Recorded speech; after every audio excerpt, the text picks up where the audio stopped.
اور جب وہ خود اکیلے پڑھے تو جس قدر چاہے طوالت کرے. ٹھیک ہے.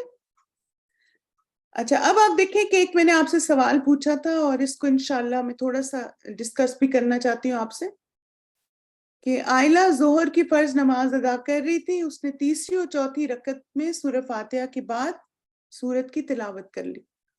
تو اس میں سے آپ میں سے کچھ لوگوں نے کہا تھا کہ وہ سجدہ سہو کر لے, اور میں بعد میں فیس بک پہ دیکھ رہی تھی کہ کچھ لوگوں نے لکھا ہوا تھا کہ سجدہ سہو کرے. اب آپ دیکھیں اس کلاس کا مقصد بھی یہ ہے نا کہ آپ کو یہ کلیرٹی دی جائے کہ کب آپ نے سجدہ سہو کرنا ہے اور کب نہیں.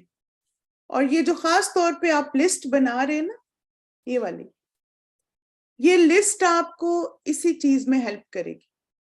ٹھیک ہے, کہ آپ نے کون سی چیزیں آپ کی مس ہو جائیں تو اس میں آپ نے سجدہ سہو کرنا ہے, اور کون سی چیزیں اگر مس ہو جائیں, اسکپ ہو جائیں, تو پھر سجدہ سہو کی ضرورت نہیں ہے. صحیح ہے. اور آپ دیکھیں ورنہ پھر یہ ہوتا ہے کہ ہر چیز پہ لوگ سجدہ کر رہے ہوتے ہیں. جی ہاں, اس سچویشن میں کیا ہے کہ سجدہ سہو نہیں ہوگا, یعنی کوئی حرج نہیں ہے اگر تیسری چوتھی رکعت میں بھی کوئی سورت پڑھ لی جائے.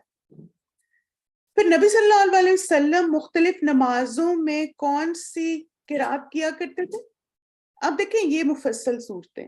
ٹھیک ہے, ایک ہے کسار مفصل, یہ سوری الناس تک ہے, یہ سورہ دوحا سے لے کے سورہ الناس تک ہے. ٹھیک ہے, اس کو یہاں ٹھیک کر لیجیے. تو سورہ دوحا سے الناس تک کیا کسار, کسار کا مطلب ہے مختصر. پھر وسط مفصل, یعنی جو تھوڑی سی آپ نے دیکھا ہوگا کہ جس میں تقریباً 13 سے لے کے 40 تک آیات ہیں یا اس سے تھوڑی زیادہ, اور وہ ہے سورہ نبا سے لے کے سورہ دوحا تک. تو یہ وسط ہوگی ہماری مفصل. اور پھر اس کے بعد طوال مفصل کون سی ہے؟ سورہ قاف سے لے کے سورہ نبا تک. تو یہ تھوڑی سی پھر لمبی ہو جاتی ہے صورتیں. اب نبی صلی اللہ علیہ وسلم جو مختلف نمازوں میں صورتیں قرات کیا کرتے تھے وہ کون سی تھی؟ فجر کی نماز میں نبی صلی اللہ علیہ وسلم سورہ قاف, سورہ المومنون, سورہ تکویر, اور جمعے کے دن خاص طور پہ الف لام میم سجدہ اور سورہ الانسان پڑھتے تھے.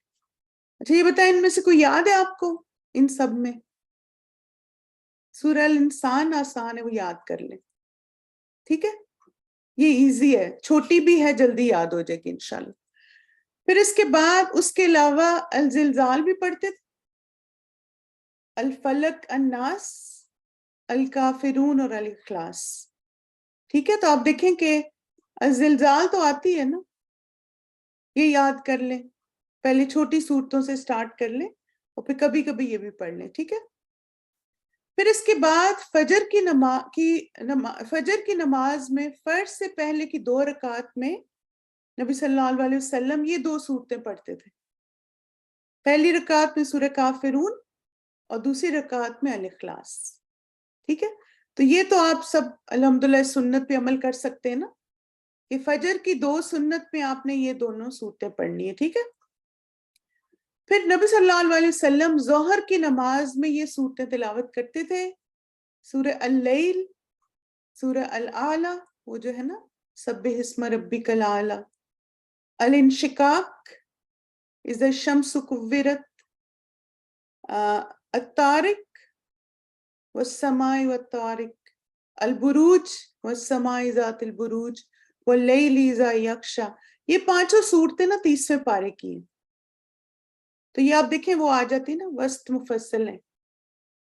تو ان کو بھی آپ, اس میں سے کون کون سی یاد ہے آپ کو؟ کسی نے ابھی لکھا تھا تکویر آپ کو یاد ہے, چلیں انشقاق بھی یاد کر لیں, وہ تکویر سے پہلے ہے. ٹھیک ہے. تو بہرحال اللیل آپ کو بہت جلدی یاد ہو جائے گی, سورہ طارق چھوٹی یہ یاد ہو جائے گی. تو یہ بے شک سورہ طارق سے سٹارٹ کر لیں اور پھر اس کے بعد اللیل کو کر لیں, ماشاءاللہ اللہ مبارک. اور پھر بروج بھی بہت ایزی, الاعلی, انشقاق, آسان صورتیں. لیکن اگر آپ کو یاد نہیں ہے تو سورہ طارق سے سٹارٹ کر لیں, صحیح, اور پھر ظہر میں پڑھنا شروع کر دیں. نبی صلی اللہ علیہ وسلم عصر کی نماز میں یہ صورتیں تلاوت کرتے تھے, اللیل الطارق البروج. چلیں الحمدللہ گڈ، سب یاد ہے تو بہت اچھی بات. پھر اس کے بعد نبی صلی اللہ علیہ وسلم مغرب کی نماز میں یہ صورتیں تلاوت کرتے تھے: الطور، المرسلات، الاعراف، الانفال اور سورہ محمد.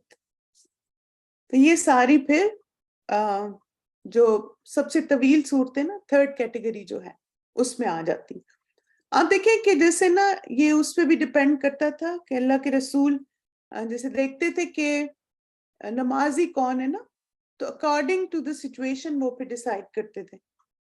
یعنی جب ایسے صحابہ ہوتے تھے جماعت میں جن میں جیسے نبی صلی اللہ علیہ وسلم، اس کے مطابق پھر نمازیوں کی تعداد کے مطابق نا صورتوں کو طویل یا مختصر کیا جا سکتا ہے. اگر عورتیں ہیں، بزرگ ہیں، بوڑھے ہیں، بیچ میں بیمار ہیں تو پھر بریف کر لیں، اور اگر ینگ لوگ زیادہ ہیں تو پھر طویل کیا جا سکتا ہے. تو امام جو ہے وہ according to the situation decide کر سکتے ہیں. پھر آپ دیکھیں کہ آپ کو پتہ ہے کہ مغرب کی نماز میں فرض کے بعد جو 2 رکعت پڑھتے ہیں سنت، اس میں بھی نبی صلی اللہ علیہ وسلم یہ 2 صورتیں تلاوت کرتے تھے: سورہ کافرون اور سورہ الاخلاص.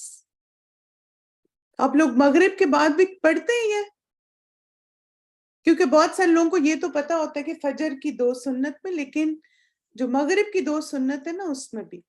اچھا، ایک اور بھی نفل ہے 2 جس میں نبی صلی اللہ علیہ وسلم یہی 2 صورتیں پڑھتے تھے. یاد ہے آپ کو؟ پتا ہے کسی کو وہ کون سے تھے؟ استخارہ نہیں، اس کی کوئی دلیل تو نہیں ہے. عشاء کی میں بھی نہیں آئی.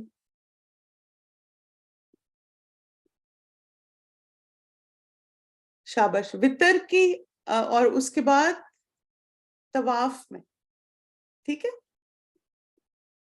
طواف کی جو 2 رکعت ہے نا اس میں بھی نبی صلی اللہ علیہ وسلم یہ صورتیں پڑھتے تھے. پھر اس کے بعد عشاء میں نبی صلی اللہ علیہ وسلم کون سی صورتیں تلاوت کرتے تھے؟ التین والتین والزیتون، یہ تو آپ سب کو آتی ہے.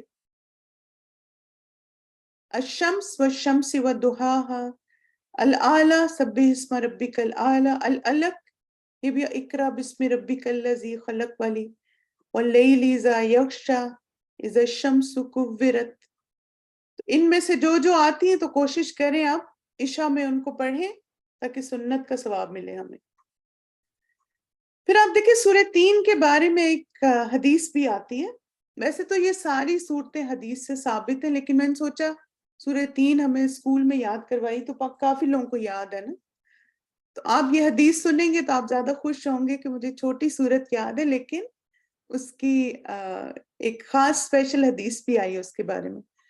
برا رضی اللہ عنہ ان سے روایت ہے، انہوں نے کہا میں نے نبی صلی اللہ علیہ وسلم کو عشاء کی نماز میں والتین والزیتون پڑھتے ہوئے سنا، اور میں نے آپ سے زیادہ خوش آواز یا اچھا پڑھنے والا کوئی نہیں سنا. یعنی بہت ہی پیاری آواز میں آپ صلی اللہ علیہ وسلم نے اس سورت کو تلاوت کی. ہم ایسے کرتے ہیں کہ ہم بھی شیخ کی آواز میں اس سورت کو سنتے ہیں، اور آپ میں سے جن کو نہیں یاد تو انشاءاللہ نیکسٹ کلاس سے پہلے ہم اس کی تلاوت بھی آپ کے لیے لگا دیا کریں گے تاکہ سن کے آپ سب کو یاد ہو جائے. ٹھیک ہے، چلیے اب انشاءاللہ اس سورت کی تلاوت سنیے. بسم اللہ الرحمن الرحیم. والتين والزيتون وطور سينين وهذا البلد الأمين لقد خلقنا الإنسان في أحسن تقويم ثم رددناه أسفل سافلين إلا الذين آمنوا وعملوا الصالحات فلهم أجر غير ممنون فما يكذبك بعد بالدين أليس الله بأحكم الحاكمين.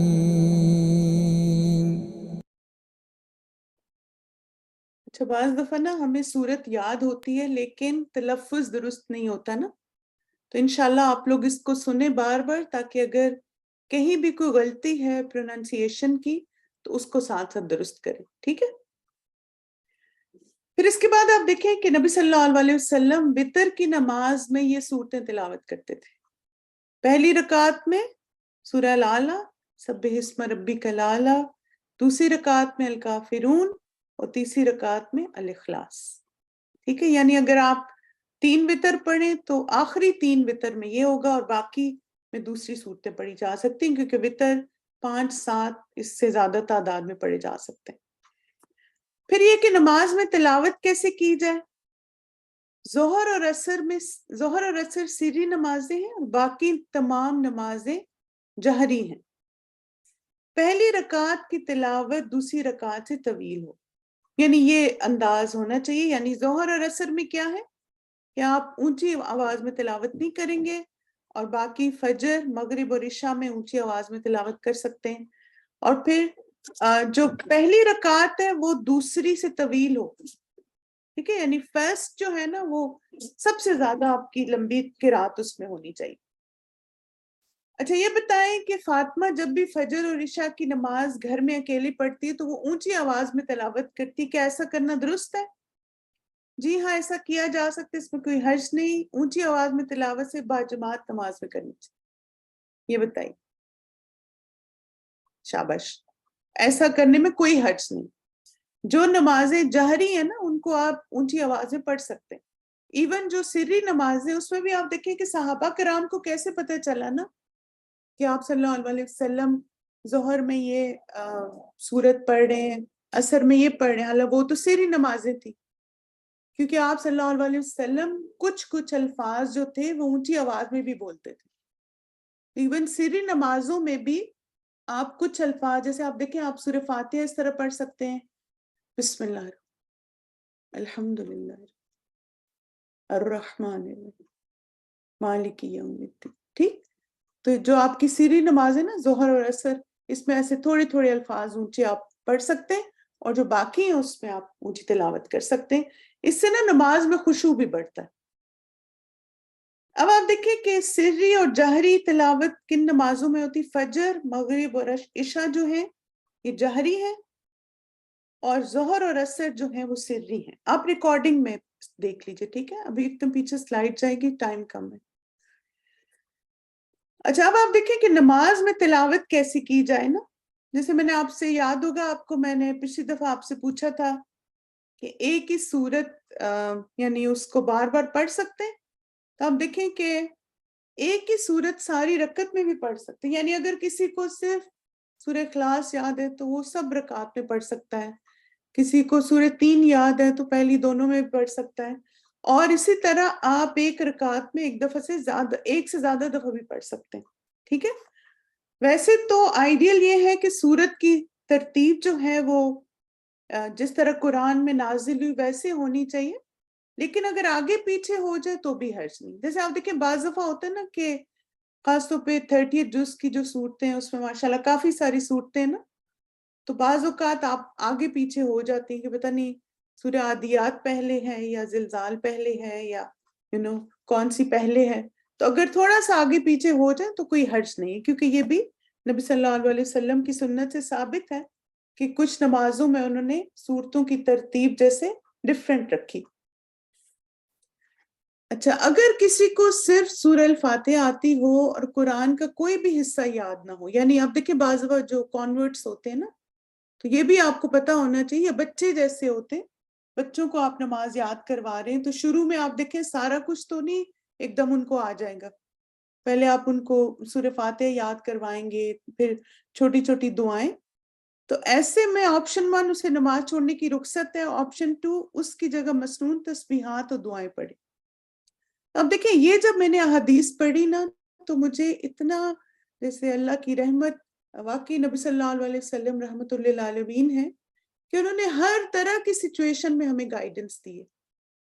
اور اس کے بارے میں حدیث میں آتا ہے کہ اگر کسی کو قرآن کا کچھ بھی حصہ یاد نہ ہو، اسی طرح آپ دیکھیں جیسے جو بزرگ ہوتے ہیں نا، بعض اوقات یادداشت ان کی کم ہو جاتی، لیکن ماشاءاللہ سورہ فاتحہ باقی سب چیزیں ان کو یاد ہیں، قرآن بار بار بھول رہے ہیں، تو آپ پھر ان کو بھی یہ گائیڈ کر سکتے ہیں. تو عبداللہ بن ابی اوفا رضی اللہ عنہ بیان کرتے ہیں کہ ایک شخص نبی صلی اللہ علیہ وسلم کی خدمت میں آیا اور کہنے لگا میں قرآن سے کچھ یاد نہیں کر سکتا، مجھے کچھ سکھا دیجئے جو میرے لیے قرأت قرآن سے کفایت کرے۔ آپ صلی اللہ علیہ وسلم نے فرمایا تم سبحان اللہ والحمد للہ ولا الہ الا اللہ واللہ اکبر ولا حول ولا قوت الا باللہ پڑھا کرو۔ وہ کہنے لگا اے اللہ کے رسول یہ تو اللہ عز و جل کے لیے ہوا، میرے لیے کیا ہے؟ یعنی یہ تو میں اللہ کی حمد و ثنا کر رہا ہوں۔ آپ صلی اللہ علیہ وسلم نے فرمایا کہا کرو اللہم ارحمنی ورزقنی وعافنی وہدنی، اے اللہ مجھ پر رحم فرما، مجھے رزق دے، مجھے عافیت دے اور مجھے ہدایت عطا کر۔ چنانچہ جب وہ کھڑا ہوا تو اپنے ہاتھوں سے ایسے اشارہ کیا تو رسول اللہ صلی اللہ علیہ وسلم نے فرمایا اس نے اپنے ہاتھ خیر سے بھر لی۔ تب آپ دیکھیں کہ جس کو قرآن کا کچھ بھی حصہ یاد نہیں، بعض آپ دیکھیں میموری کا ایشو ہو سکتا ہے، بہت سارے اور بھی مسئلے ہو سکتے ہیں، تو وہ پھر یہ اذکار اپنی نماز میں پڑھ سکتے ہیں۔ پھر اسی طرح ایک اور حدیث میں آتا ہے کہ نبی صلی اللہ علیہ وسلم نے فرمایا اگر تمہیں قرآن یاد ہو تو پڑھو، ورنہ اللہ کی تحمید حمد کرو، الحمدللہ پڑھ لو، اس کی تکبیر اللہ اکبر اور اس کی تحلیل کرو، اور وہی جو تسبیح ہے نا سبحان اللہ والحمدللہ ولا الہ الا اللہ واللہ اکبر۔ اس روایت میں مزید فرمایا اگر تم نے اس سے کچھ کم کیا تو اپنی نماز سے کم کیا، یعنی ایٹ لیسٹ اتنا تو کر ہی سکتے ہو نا، اتنا تو یاد کر لیں۔ تب آپ دیکھیں الحمدللہ یہاں پہ ہمارا قیام اب مکمل ہو گیا تلاوت قرآن کے ساتھ۔ تو کوئک سی چیک لسٹ دیکھ لیتے ہیں۔ قیام میں پاؤں جما کر کھڑا ہونا، ہاتھ کان کی لو یا کندھوں تک اٹھائیں اور تکبیر کہیں، یعنی اللہ اکبر کہنے کے لیے، یہ کر رہے ہیں آپ لوگ؟ گڈ۔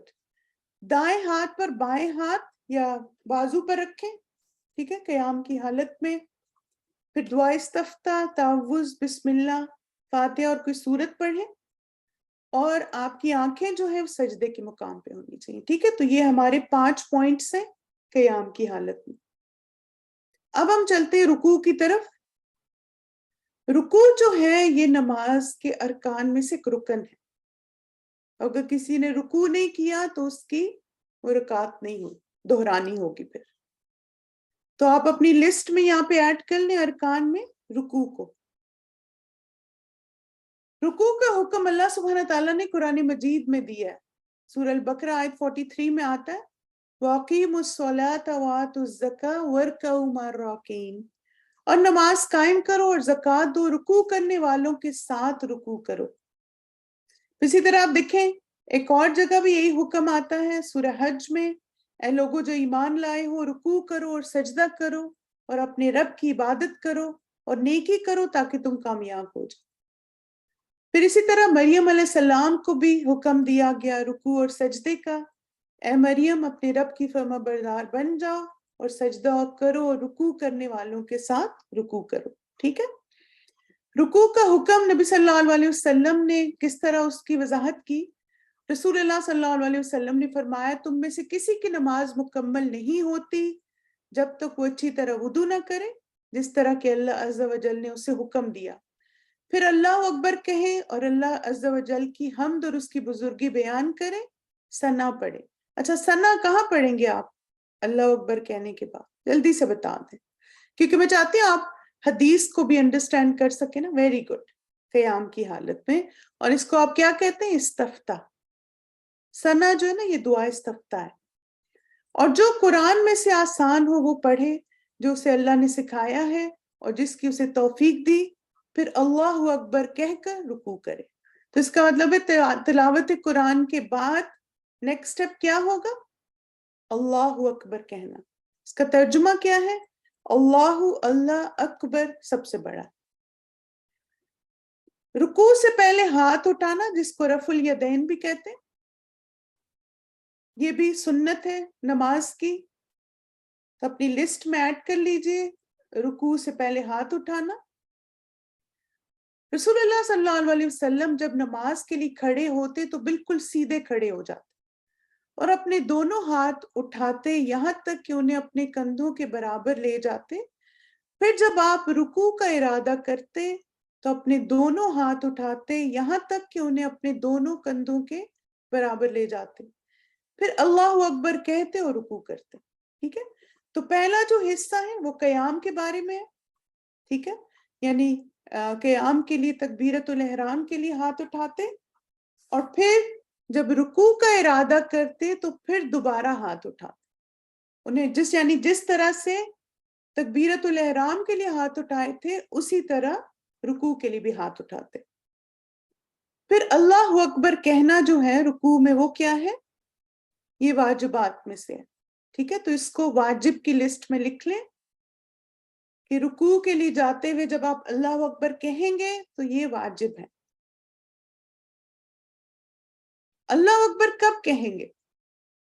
قیام سے رکوع میں جاتے ہوئے. ٹھیک ہے. یعنی آپ نے قرآن کی تلاوت ختم کی, اب آپ کیا کہیں گے؟ اللہ اکبر, ہاتھ اٹھائیں گے اور پھر آپ رکوع میں چلے جائیں گے. اب رکوع کا طریقہ کیا ہے؟ نبی صلی اللہ علیہ وسلم کا رکوع کیسا تھا؟ عباس بن سہل نے کہا کہ ابو حمید, ابو اسید, سہل بن سعد اور محمد بن مسلمہ رضی اللہ عنہم جمع تھے. یعنی آپ دیکھیں اتنے سارے صحابی تھے. انہوں نے رسول اللہ صلی اللہ علیہ وسلم کی نماز کا ذکر کیا تو ابو حمید رضی اللہ عنہ نے کہا, میں رسول اللہ صلی اللہ علیہ وسلم کی نماز کے بارے میں تم سب سے زیادہ جانتا ہوں, اور اس حدیث میں کچھ بیان کیا. کافی طویل حدیث ہے, یعنی اس میں ہم صرف رکوع کا حصہ اس حدیث میں سے لے رہے ہیں. پھر آپ صلی اللہ علیہ وسلم نے رکوع کیا اور اپنے ہاتھوں کو اپنے گھٹنوں پر رکھا گویا انہیں پکڑے ہوئے ہیں, اور اپنے ہاتھوں کو تانت بنایا اور اپنے ہاتھوں کو اپنے پہلوؤں سے دور رکھا. پہلو کیا ہوتے ہیں؟ یہ جو آپ کی سائٹ پہ نہیں, بازو کے نیچے جو گوشت ہوتا ہے اس کو کہتے ہیں. ٹھیک ہے. اب آپ دیکھیں تانت کیا ہوتا ہے. تانت نا یہ جو نہیں ہوتا تیر جس کو کہتے ہیں آپ, تو اس سے کیا پتہ چلتا ہے کہ رکوع میں آپ کے ہاتھ کیسے ہونے چاہیے. بینڈ نہیں کرنے آپ نے, کہ یہ نہیں کہ کونیاں نکلی ہوئی ہیں, بالکل سٹریٹ, یعنی جس طرح یہ تیر ہے نا, تیر کی طرح سیدھے بازو ہونے چاہیے. مابسہ بن معبد رضی اللہ عنہ سے روایت ہے, انہوں نے فرمایا میں نے رسول اللہ صلی اللہ علیہ وسلم کو نماز پڑھتے دیکھا. آپ صلی اللہ علیہ وسلم جب رکوع کرتے تو کمر اس قدر برابر کرتے کہ اگر کمر پر پانی ڈالا جائے تو ٹھہر جائے.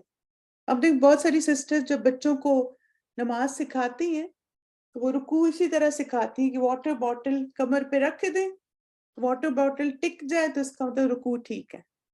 جیسے آپ دیکھیں یہ, اب یہ بازو دیکھیں تانت ہے نا اس طرح سے, بالکل سٹریٹ ہے, کوئی خم نہیں ہے, اور بیک اور سر ایک لینتھ پہ ہونا چاہیے. اچھا, یہ آپ اپنی جیومیٹری پڑھی ہوئی ہے نا میتھس میں, کیا لگ رہا ہے آپ کو؟ جیومیٹری میں ڈی دیکھی ہوئی آپ نے, 90 ڈگری کا اینگل ہے نا, یہ ہے نا ٹرائی اینگل, بالکل ٹرائی اینگل بھی, اور اسی طرح آپ دیکھیں پورا دیکھیں تو 90 ڈگری کا اینگل بنتا ہے. یس, رائٹ اینگل. پھر آپ دیکھیں اس طرح بالکل آپ کی بیک اور سر ایک لینتھ پہ ہو اور بازو بالکل سٹریٹ ہونے چاہیے. اچھا, یہ بتائیں کہ کیا اس طرح رکوع کرنا درست ہے, یعنی تھوڑا سا بینڈ کر کے, اس میں کیا غلط ہے آپ کے خیال میں؟ بالکل, ایک تو یہ کہ مسنون طریقہ نہیں, سٹریٹ نہیں ہے. شاباش, یعنی بیک تھوڑی سٹریٹ ہونی چاہیے.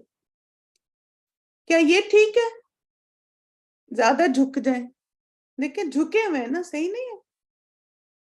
اس میں بھی کیا غلط ہے؟ ٹو لو. شاباش, ویری گڈ. اور اسی طرح آپ دیکھیں کہ جو کونیاں ہیں نا وہ بھی تھائز کو لگ رہی ہیں, وہ بھی غلط ہے. ایک تو آپ دیکھیں اس رکوع میں دو غلطیاں ہیں. ایک تو یہ کہ بہت زیادہ جھکاؤ ہے, اور دوسرا بازو بھی بینڈ کیے ہوئے, اور آپ دیکھیں بازو پنڈلی تک گئے میں, اتنے زیادہ نیچے نہیں جانا آپ نے. اچھا, یہ رکوع دیکھیں, یہ درست ہے. یس. اب دیکھیں بیک اور سر سٹریٹ ہے, بازو بالکل سیدھے ہیں اور گھٹنوں پہ رکھیں. ٹھیک ہے, گڈ. نبی صلی اللہ علیہ وسلم جو بہت سکون سے بھی رکوع کرتے تھے. رسول اللہ صلی اللہ علیہ وسلم نے فرمایا وہ نماز کافی نہ ہوگی جس میں آدمی اپنی پشت کو رکوع اور سجود میں سیدھا نہ رکھے. یعنی آپ دیکھیں اس حدیث سے ایک بات سمجھ آتی کہ رش نہیں کرنا چاہیے. سکون یعنی کچھ لوگ تو بس جھکتے سیدھے ہو جاتے. سکون یعنی اس کا مطلب ہے کہ اسٹریٹ ہو جائے پھر کھڑے ہوں. چلیں انشاءاللہ اب ہم ایک ڈیمو دیکھتے ہیں تاکہ آپ لوگوں کو ذرا سی کلیئرٹی آ جائے. اس ڈیمو میں نا 3 ڈفرینٹ لوگ ہیں جو کہ رکوع کریں گے, تو آپ نے غور سے دیکھنا ہے تاکہ آپ کو اگر کوئی بھی کنفیوژن ہے تو انشاءاللہ اس ڈیمو سے اور زیادہ کلیئرٹی آ جائے گی. چلیے بسم اللہ. Go to the next rukn or pillar of as-salah, which is ar-ruku'. So let's see exactly with Sheikh Yasser, how can a person perform a proper ruku' according to the description of Salatun Nabi sallallahu alayhi wa sallam, beginning with takbir. Allahu Akbar. We need to pause for a little bit and examine this position. We notice that the back is making with the trunk a 90-degree angle, and the back is straight. That if I happen to put a glass of water on his back, it would remain still and it won't spill. That's number one. He's holding his knees after he locked them with his fingers spread, and his eyesight is still focused on the place of prostration. So he does not change the position of his eyesight. Now, we'll come to what do we say in ruku'? We would listen to the Shaykh saying, Subhana Rabbiyal Azim. Subhana Rabbiyal Azim. Subhana Rabbiyal Azim. This is the sunnah to recite Subhana Rabbiyal Azim twice. And you may say it more than that, but what's mandatory is to say it at least once. Of course, there are other supplications that the Prophet ﷺ used to recite. But just keep in mind one thing before we listen to the Shaykh reciting other supplications. While in a state of ruku' or sujood, we're prohibited and not allowed to recite any Qur'an. So now, let's listen to some of other recitations of supplications that the Prophet ﷺ used to say while in ruku'. سبحانك اللهم ربنا وبحمدك اللهم اغفر لي سبوح قدوس رب الملائكة والروح اللهم لك ركعت وبك آمنت ولك أسلمت ركع لك وجهي ومخي وعظمي وعصبي ونخاعي وما استقلت به قدمي. Of course, this is some of the supplications of the Prophet ﷺ, and a person may memorize more if he wishes. And if the person just says, Subhana Rabbiyal Azim, that should be fine, and he doesn't have to say anything extra to that. Unless if he or she memorizes more, then it will be best. Sometimes the Prophet ﷺ would make his ruku' as long as his standing was, so that if he was reciting a long surah, his ruku' will be long as well. After making ruku', now we're ready to stand up. Whenever the person who's praying rises up, he would make takbir, and along with that would raise his hands as well. And let us see the illustration of that, please. سمع الله لمن حمده اللهم ربنا ولك الحمد حمدا كثيرا طيبا مباركا فيه كما يحب ربنا ويرضى.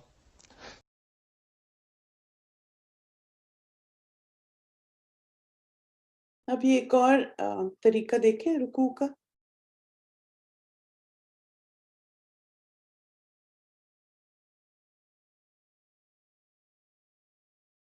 After reciting the second surah, a person should say Allahu Akbar and go into the ruku'. اب بازو And دیکھیں ان کے بالکل اسٹریٹ A ہیں, person should بیک read بھی اسٹریٹ ہے. or recite Subhana Rabbi al-Azim, Subhana Rabbi al-Azim, Subhana Rabbi al-Azim.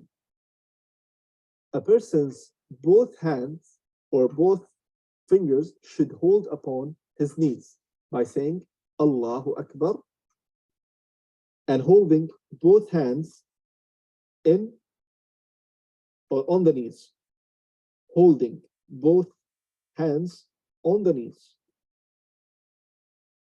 Also, one important thing, that your back and your head should be straight as much as possible. Your back and your head should be straight as much as possible. Your head cannot be down or up. It should be straight with your back. And then you say, Subhana Rabbi al-Azim, Subhana Rabbi al-Azim, Subhana Rabbi al-Azim. After coming back, you say, Sami Allahu liman hamida, Rabbana wa lakal hamd, and raising your hand only one time.